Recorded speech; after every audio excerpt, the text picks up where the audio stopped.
अस्सलाम वालेकुम। आज मैं पकाने लगी हूँ एक गोभी।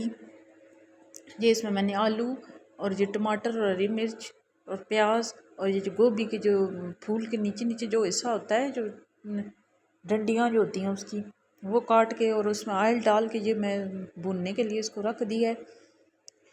और इसके अलावा आज बहुत दिन हो गए हैं मैं वीडियोस डाल रही हूँ, लेकिन कोई ना लाइक्स मिल रहे हैं, ना कोई व्यूज़ मिल रहे हैं, ना कोई फॉलोवर मिल रहा है।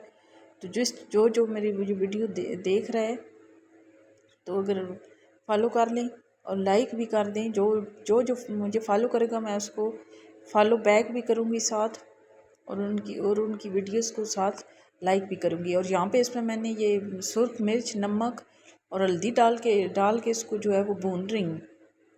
इसको थोड़ी देर अच्छी तरह से आपने भूनना है कि, और यहाँ पे ये देखें, ये इसको मैंने काफ़ी देर इसको भूनना है। इसमें पानी ज़रा सा भी नहीं डाला, बस ऐसे ही जो उसका अपना पानी था जो टमाटरों का था उसी में मैंने इसको भूनना है कि ये जो है ये सुर्ख मिर्च और ये जो टमाटर हैं, ये टमाटर जो हैं ये सही अच्छी तरह से ये छोटे हो जाएं, मतलब मिक्स हो जाएं उसमें।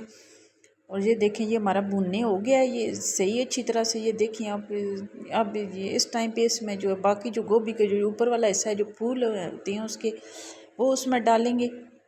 और ये इसमें फूल डाल के इसको मिक्स करके, तो इसको अब इसमें कोई पानी वगैरह नहीं डालूंगी, बस इसको दम पे लगा दूंगी बिल्कुल। जो आंच है ना वो उसकी आहिस्ता करके, तो इसको ऊपर इसका ढक्कन रख दूंगी और इसको दम पे रख देंगे। बस ये इसके अपने पानी में जो पकता है ना, अपने पानी में वो जो गलते हैं जो फूल इसके और ये गोभी, उसी का जो होता है ना वो सही मज़े का जो जायका होता है। ये आप देखें इसमें मैंने पानी ज़रा भी नहीं डाला, मैंने बस इसको हल्की आंच पे इसको दम पे रखा है। और ये हमारी गोभी जो है ये तैयार हो गई है। ये अच्छी तरह से गल गई है, ये इसमें आलू भी और ये गोभी भी। वस्सलाम।